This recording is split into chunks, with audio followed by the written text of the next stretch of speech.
chairman of AMG Sony, Mark Berry. How are you, buddy? Great to see you. Great to see you guys as well. Are you telling you covering the freak accident? I was telling Jim about your run across the street. Yeah. No, I'm still in the cast. I got the stitches out. I had like 40 staples in my kneecap. Wow. It was like, I had no idea. At least 40. I mean, I had no idea it looked like that under the first cast that I wore. And then I took it all off, and I went, oh my God, and it's like an 8-9 inch gash across my thing, I guess, where they cut my knee to fix the tendons. But yeah, I took a spill. Yeah, I told Mark earlier, when we get up there past like 40 years old, we can't be falling anymore. It was Air Toronto, only freezing weather in April in Toronto. We had like a little mist, a slight mist. Then I ran across the street and slipped on the streetcar tracks and slammed my knee right into the platform, and I went, ouch. Was it like black ice? Slippery spots? Yeah, it was just like a sheen of ice. Yeah. And I just took a spill. I mean, I'm not normally clumsy, Well, that'll get you laid up with a cast on and stitches up your leg. Yeah. So I got to wear this cast for another 4 weeks, and then into rehab. Now, we wish you a speedy recovery. Thank you. Get well very soon. Thank you. All right, so back on the show, we've had you on a few times. It's always exciting for us. Right. What I'd like to do is just ask you, the main question is what you're up to, what AMG Sony has going on. And then at the end of the interview, I have a few little things I want to ask you. Cool. Yeah. So you may remember I told you we're no longer with Sony. Oh, okay, I got you. Yeah, so we moved everything to Universal, which we're very, very excited about. No, I don't know that, but I remember now. So yes. AMG Universal, gotcha. AMG Universal now, and going through Virgin Music Group, which is a wholly owned subsidiary of Universal. So we're very excited about that deal. We've got a great team at Universal, and it allows the clients to get bumped up to Universal affiliated labels worldwide. So if we distribute one of these records, we get it out on Universal. It's a part of our label services plan, and it's making noise, and something's happening in England. Great. Universal, Virgin, whomever in England can pick it up, put it out in that territory, and then start creating their own activity on the record. Yeah, very cool. And how did that come about that you switched from Sony to Universal? Was it a decision made in the office, or? Yeah. Well, they chased us a bit, and they saw what we were doing with several of our clients and the streaming activity that we were getting on the acts. And part of our label services, we create value for the client. So we'll take their music, put it in a film, a TV show, a video game, advertisement. That creates value, not only short-term value in terms of you'll get advance money for the usage, but, when they play that Netflix episode 5 years from now in South Africa, my client's getting paid. And then we have digital radio. So we take the whole catalog and put it into digital radio. So when you walk into Costco, Walmart, Starbucks, whomever, and you hear music coming out of the ceiling, that's part of a digital radio format that we're participating in. And then we do Spotify streaming, playlist activity, playlist streaming. Oh, that's fantastic. So what else is going on? What's going on in the movie? So we got some great movies coming up. We've got the Sweat It Out documentary coming, and that is a documentary on the late 70s, early 80s Australian pub rock scene. So early AC/DC, early Jimmy Barnes, early INXS, early Hoodoo Gurus, all these great Australian acts that took off in the pub scene in Australia. So we've got that coming. Got some great interviews with INXS and stuff like that. So we got that coming. That should be ready for I think August, September. We're going to do a short run theatrical on it. I don't know if you've been following that Led Zeppelin documentary, but I mean, it's over 15 million at the box office alone. So there is a market for these music-related documentaries globally. So, I mean, those are tremendous numbers. Right. Well, since you brought up Led Zeppelin, let me ask you about, what do you think about the tour that they're going on? Do you have any insights into that, or do you have any rumor information for us? Is that Led Zeppelin or AC/DC? Led Zeppelin? Led Zeppelin. No, I didn't even know they were going on tour. Oh, yeah. And then AC/DC, I heard is working on a new album and possibly going on another tour. They're going on another tour, but apparently the tour is not selling out like it once used to. Because I was looking at some of these AC/DC videos on YouTube, and you go, holy shit! There's 500,000 people here watching this band, and they're all every lyric to every song, and but I think they're just getting a little older, and they can't strut like they used to. Yeah, it's really weird to see Angus Young with the long white hair dressed as a little boy. It's so strange now. It's a little bizarre. But yeah, I guess they're at that point where maybe they can't sell out a world tour on their own.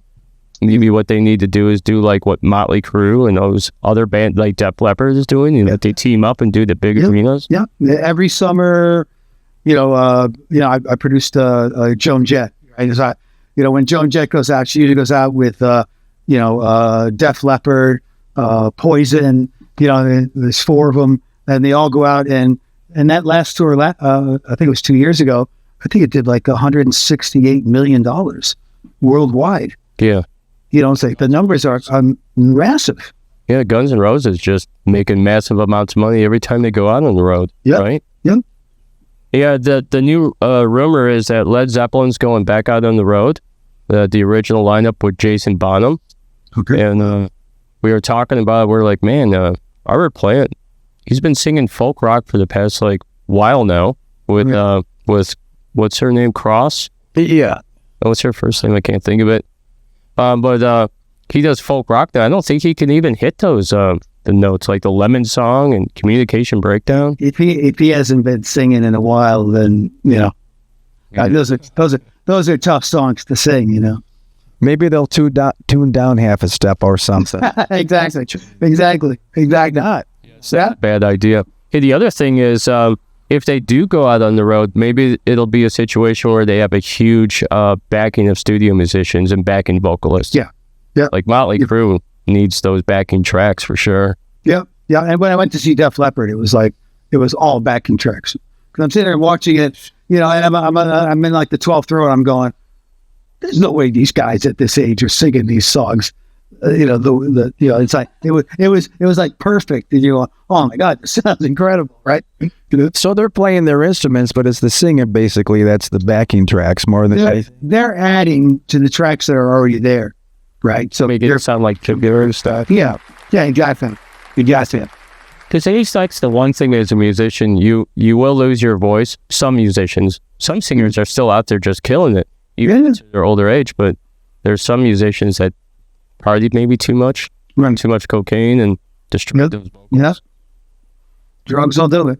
We've also got a great documentary coming on the Pointer Sisters, which we just got involved with. So we're very, very excited about that as well. Yeah, very cool. And are they going to be touring or the Pointer Sisters? Yeah. Well, there's only one left. That's Ruth.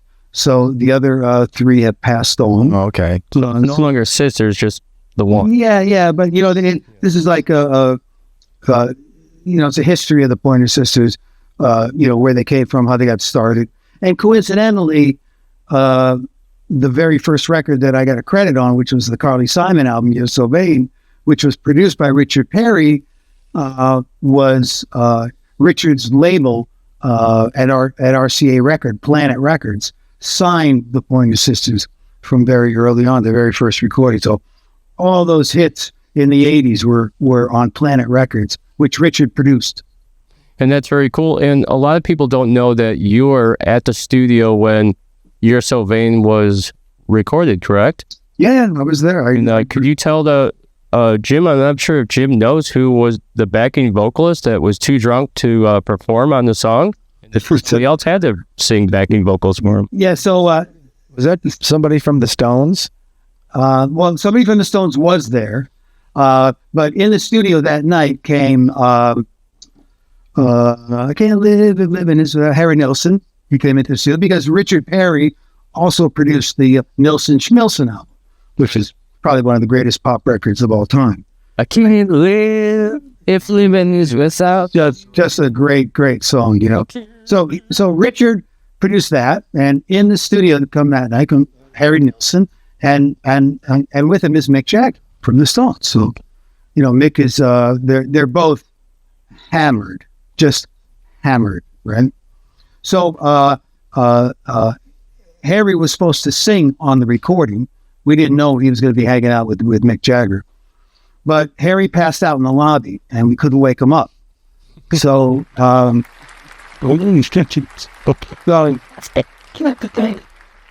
so Mick said, "You want to step in?" And Mick was hammered too, but you know, he was I guess used to it. So he came in, sang all the background parts, and never got a credit. Didn't get a credit on the record, but you know, people could hear his voice, and that kind of created this whole mystique about the song. You know, like, is that Mick Jagger? Maybe it's about Mick Jagger. You know, stuff like that. But that interesting. That night, after the whole session was over,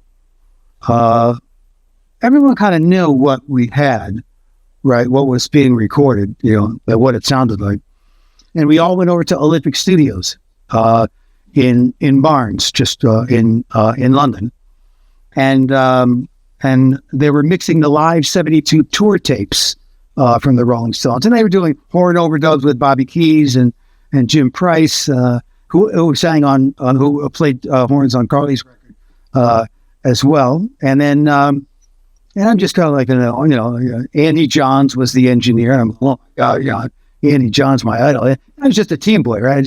I got coffee and tea for, you know, you want a beer? I'll go down and get you a beer, pack of smokes. But you know, I'm hanging out with Mick Jagger and Andy Johns and Richard Perry. So I'm going, oh, it's great. So they go, yeah. So I, you know, I'm walking around the studio, and I go out into the main studio, which is kind of like in a barn, right? And I see this drum set up, and it's on like 6-foot risers, you know, with microphones stuck underneath the risers, and you know, microphones up in the rafters of the barn, you know. And I'm going, wow, this is a cool drum setup, right? So I go back in the control room, and I'm talking to Andy Johns, and I go, wow, you know, that's a great drum setup. Who's drum setup? He goes, yeah, Led Zeppelin's recording here, and that's Bottom's drum setup. He goes, oh shit, that's how he gets it. That's how he gets that sound. You know? Did you sit on the drum throne and just No, I didn't go up on it, right? I didn't go up on it. You know, I didn't know what it was. You know, it's like, all the time in history they didn't have cell phones. You could have got like a selfie behind the drum kit. I wish, you know. That's really cool. Hey, since Jim's on the show, you know, he's never heard the Billy Idol story of when Billy Idol with you guys were signing contracts. Is that the story? Yeah. So we were up there. We were up at Chrysalis Music, and Billy playing the remix, Flesh for Fantasy. I used to do a lot of radio remixing. So they send me the multis. I would kind of remix it for radio. So sometimes I'd remix it for the clubs as well. And then, you know, we're up there playing it. It's on 10. You know, everyone's rocking to it. Everyone's coming in. And Jeff Aldrich, the A&R guy, comes in. He goes, you got to get Billy. He's, you know, he was up there doing radio interviews. So Jeff, you got to come and get Billy. You got to get Billy. He's telling the program director at some station in LA that you know, he wants to fuck her, and you know, like, you know, the whole thing. Billy was just hammered. You know, Billy would, you know, he'd walk down the hallway and he would literally bounce off the walls, just one, you know, because he couldn't walk straight. But we finally got him on. We got him off the phone, and got him to come in and listen to the mix. You know, that's great. Those stories are fantastic. Yes, about Alice Peter coming out. It's a Brand new album after all these years. Yeah, I think it's great. I think it's amazing. Yeah, absolutely amazing. We shared the same lawyer for many, many years, Paul Schindler, in New York, who's been my lawyer for 40 years now. He was my very first lawyer in the entertainment business, and he had that whole Alice Cooper through, and his manager, I forget his manager's name. I forget his name, but he kind of handled them, and they would always be in and out of Paul's office up on Madison Avenue, with Grubman and Dursky and Schindler. So, yeah, that's fantastic. You've done so much in your career, and like I said in your introduction, there is so much other artists you've worked with, and I was looking through the list. Pseudo Echo. Pseudo Echo. Yeah. Thank you so much. Yeah, great band. I saw them play in Cleveland, like in the early 80s, 90s. Yeah. Well, I used to go back to Australia. One of Paul's Schindler's clients, he used to hook me up with all his clients internationally. So he hooked me up with a gentleman by the name of Michael Gudinski. And Michael Gudinski had a label, an independent record label in Australia called Mushroom Music. And they had, Split Ends and, just big Australian rock bands. And I went down there, and I used to go to Australia and make records for Michael. I did the Hoodoo Gurus and Machinations, and I did the Pseudo Echo I did for EMI. And I did Kids in the Kitchen, which was a huge recording. Got them signed to Sire Records with Seymour Stein at the time. So I used to love traveling the world making records for, Paul's international clients. And then we bring the records back to the States and, get releases for them, which we did with Pseudo Echo. EMI Australia hired me to do that record. And then when we finished the record, I got them a deal with RCA through Bob Buziak. So Paul had said, "Here, go see Bob Buziak. He's the new president over at RCA, and he's signing acts." So played for him. So went over, played it for him. And then the band had recorded the Funky Town record, and we included that on the new album as well that came out. So we had a big power single pushing it. It was already successful in Australia and New Zealand, and the rest is history. Now, did you also do the producing of the music on that movie Mannequin? Yeah, we did the main dance sequence song with Diane Warren. Yeah. Who's a brilliant songwriter. And I did that with a girl named Alicia, who I produced, signed to Vanguard Records, where I worked for 12 years as an engineer, mixer at Vanguard Studios on 23rd Street. So I worked there for many years. I have a question for you, and I'm sure there's bands out there that might be interested. I know Jim is interested, and I am. We've talked about it a bunch of times. Do you still produce albums? Yeah, I do. Let me say, do you still produce songs? Yeah, I do. The mastering? Yeah. Well, the mastering is something I handball that to Jimmy Brick at Absolute Audio in New Jersey, who's got, Grammy-winning ears, and he does my clients a great solid price-wise. So I get Jimmy to do the mastering, but I still do the mixing. So producing, thankfully, knock wood, my ears still work. I can hear a bad note, so nice. Yeah. So what do artists typically do? Do they stem out their the recording of the tracks that they have before any type of mix down, and then they might send me what they already have going, right? And if I'm on board as a producer, then I'll say, okay, well, I think I hear this, and this, or I may not like the structure. And then straight, well, how come you went to this piece of music when it should have gone back to a pre-verse, pre-chorus, things like that. So I kind of put my 10 cents in there, get everything edited up where I think it's a solid, cohesive, under 4-minute single. And then put my 10 cents in for additional production ideas. Might have been a cool guitar lick, a cool keyboard lick that was just played once in the song, but could have been nice brought back in, stuff like that. And then I get done mixing it. Oh, very cool. If I remember correctly, when I was in the studio with you, we did a song called Building a Better World. And prior to getting in the studio, you had a conversation with us, and you basically rearranged that whole song. Yeah, I'm pretty touchy about song structure. There's like there's a general feel for the way I feel the song should be structured. Verse, pre-chorus, chorus, half the chorus this time, first time around, and then shorten the second verse, get to the second B verse, and then get a double chorus where on the second half of that chorus you're altering the melody ever so slightly. Just a little thing, ear candy to keep it going. No, very cool. Well, I remember that day vividly, and then I remember being in the studio, and I remember you telling our lead guitar player, why are you blowing up the solo so early? You need to hold back a little bit. And you also did the same thing with the vocals. We were letting it rip right at the chorus, and you're like, no, man, hold back. Do it on the last chorus. Yeah, let them wait. Let them wait. Yeah, that's very cool. All right, Mark, well, let us know what you have coming up, because at that time we're going to cut you loose, but I want to know, what does AMG Universal have coming up soon?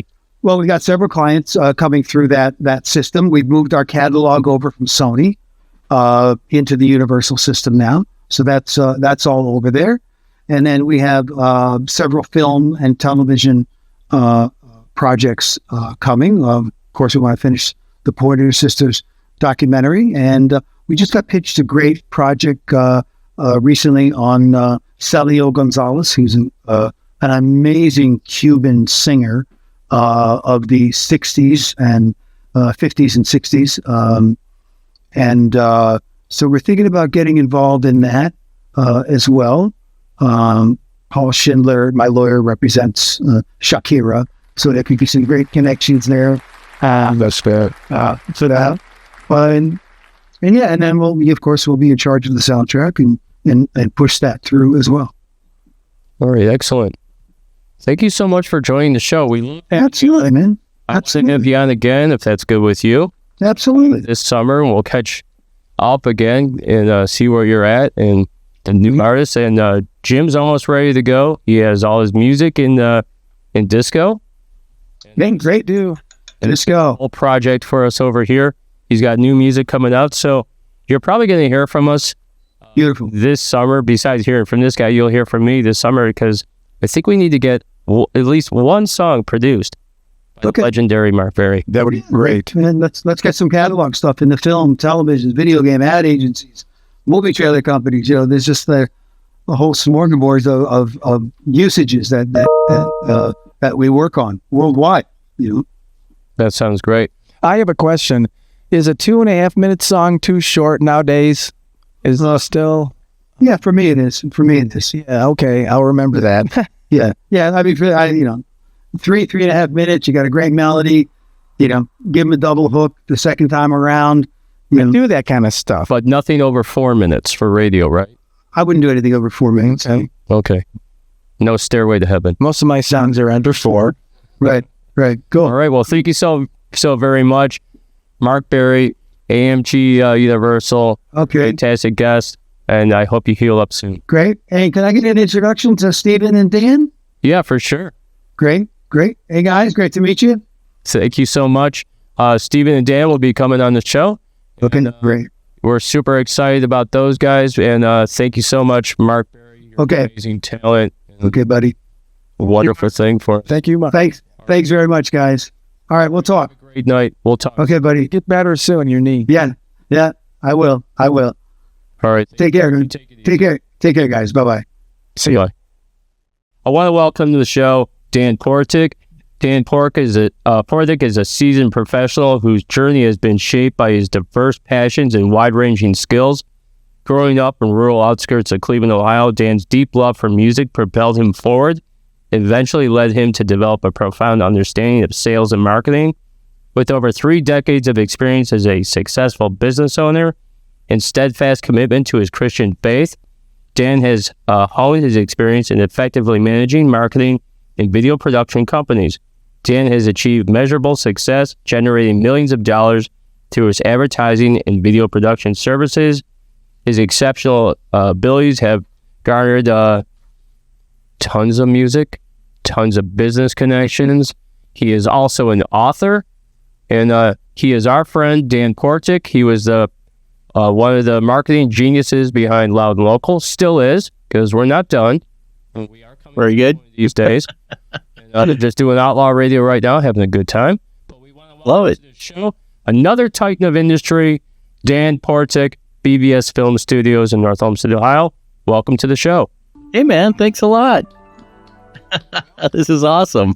This is the show. And also, let's give you one of these. Oh, wow. Guys, they will do it again. Yeah, we might do it even one more time. Oh, come on. You're too kind. You're too kind. Welcome to the show, yes. Hey, thanks, man.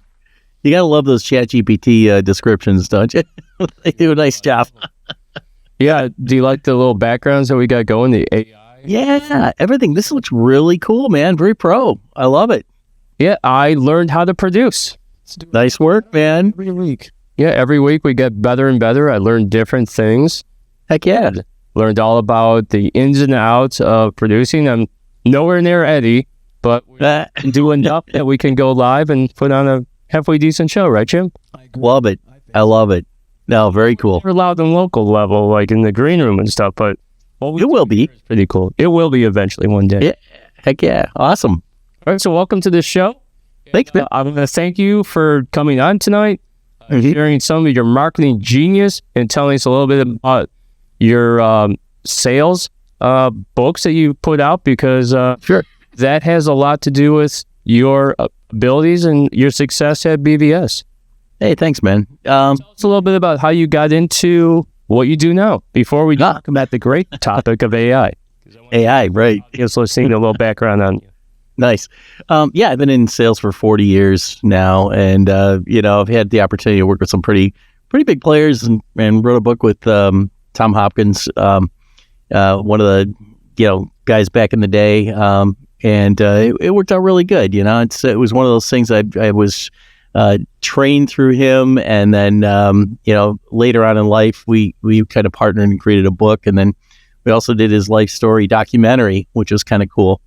And that kind of tied that together. I originally started in health club memberships way back in high school, if you will. And then just over the years, started owning businesses and just jumped in with both feet, and got to where we are today, where we have a video production company, and then also a podcast production company as well, here in Cleveland, Ohio. Hey, you look fantastic. I was looking at your background. No. Besides Mark, one of our best backgrounds. It's very cool. Hey, thanks, man. Now, are you at home? This is my basement studio, actually. So, basement studio looks better than our radio or set right now, Jim. Well, I do. Well, you know what? I do a lot of podcasts down here. So, as a matter of fact, I spend more time here than I do in the office, which is kind of fun. So, it saves time and effort. Yeah, for sure. Cool. Watch some of your podcasts. Let us know when they're on or whatever. Yeah, the podcast is called Comm Talk. I don't do it as much as I'd like to, but between that and going on other people's shows, it just made sense to put something in the basement here. So that's kind of where we're at. Dan actually put me on from Loud and Local on Comm Talk, and we talked about Mark Berry. It's a whole nice we did episode. I love it. Yeah, Jim, I'll show it to you one of these times. But yeah, it was I believe it was a pre-show to having Mark on. Was that what we did? Yeah, it might have been like this before you had him on the second time for the Halloween show. We talked about your initial meeting with him, and then on from there, and kind of the history between you guys as well, which is kind of cool. Very cool.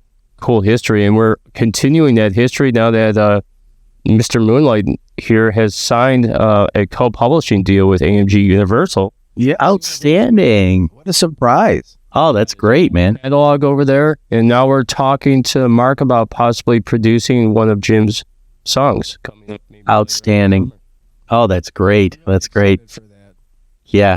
It's very cool, and a lot of that would have never came about if Jim would have never came out Loud and Local in the first place. That was my better moment there. I walked in with those white socks. I'm sure. Hey, everything's cool with rock and roll. Everything's cool. I didn't know what to expect. Yeah. I'll tell you this real quick, Dan. Jim's diet that he went on, the direct result of sitting on the couch at BVS. That angle couch like that, so and then I saw a view and I was like this. Oh. That was it, man. Well, the camera, it puts on that extra 10 pounds. Whoa. Yeah, that's really true. Yeah, well, a lot of that stuff, about how we sit on our show now and stuff, I learned pretty much with BVS. Like, I didn't know any of that stuff, even at Redline and Keezy. I love the green screen that you guys did with the monster and everything. It was a Show that was cool. Oh, it was a blast. Let me point this out, Cleveland. Not enough of you watch that show. You got to get out there and watch that, because the stuff they did at BVS with the AI and Eddie's stuff blows away any show I've ever seen in Cleveland and beyond Cleveland. Right? Am I right about that? Thanks, man. Right. Greatly appreciate that. So go ahead with your story, a marketing genius. So when you were selling gym memberships, this popped in my head.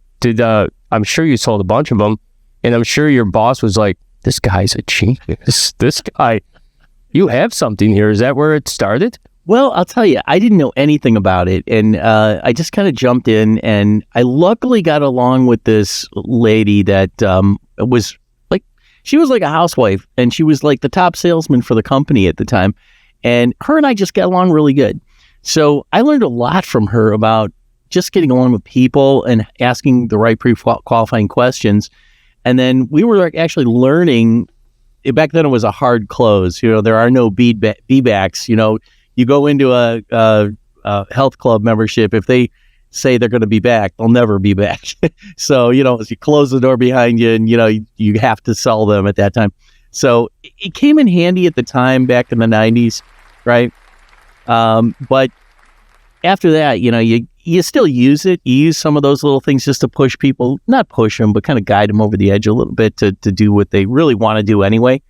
But so I learned a lot there, and that it was really cool. So point being, I followed her as a mentor. I learned from her, and that really helped me, achieve quite a bit, beyond that, which is kind of cool.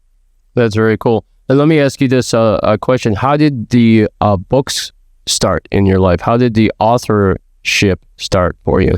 Yeah, so we were training with Tom Hopkins, trading books at the time, and over the years, I've used all his techniques. He was like the Tony Robbins. Him and Tony Robbins were like the same back then, when it came to like sales and training.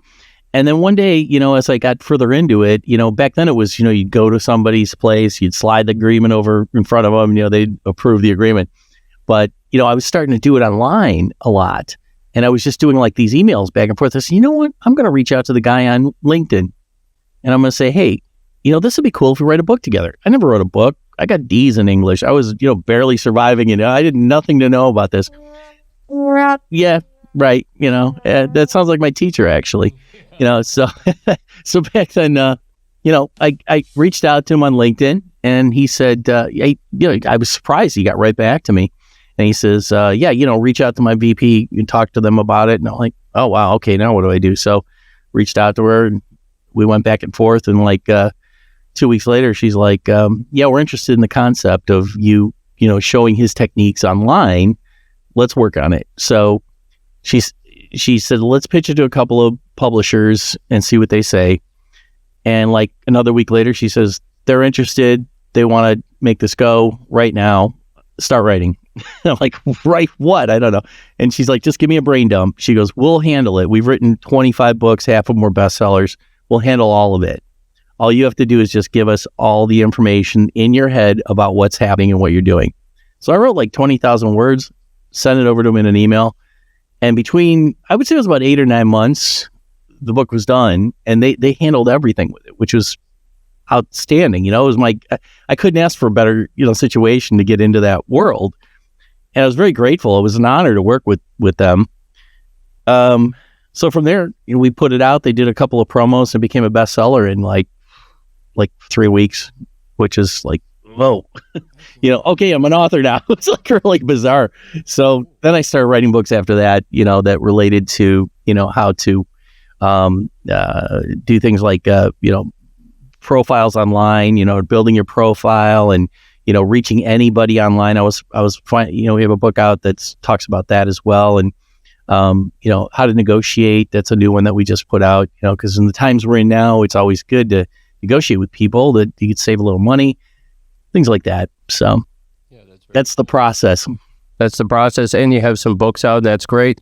All right. So before we end this interview, I would like you to give us a rundown of all the things that BVS film studios can do for a musician, for an artist, for a podcast, anybody in the entertainment industry, industry. What are all the things that you can do? And then towards the end of that, can you just give us an overview of your AI lab and what you guys have going on there? Yeah. So at BVS, we can pretty much handle anything from start to finish. We've got 10,000 square feet here, a full sound stage in the back. We've got green screen studios. We've got podcast studios. Everybody in our facility is a musician. So we know the importance of, what the guys are going through, people are going through with being a musician and the importance of it. Eddie, our main person he has his own studio, right in our studio, a full 24 track beyond, Pro Tools system, everything you could want for a studio. And he's worked with some pretty big players and, he's had a great run with that. So between that and the marketing capabilities, we can pretty much really develop the package for a musician or an artist or any group that can get you in front of the right people, at least in a very professional way. So I guess that's where we come into play with that. AI labs. There's so much there. Hey, thanks. And, AI labs, that's the new division. Really what that is really where the future of music is going, fortunately or unfortunately.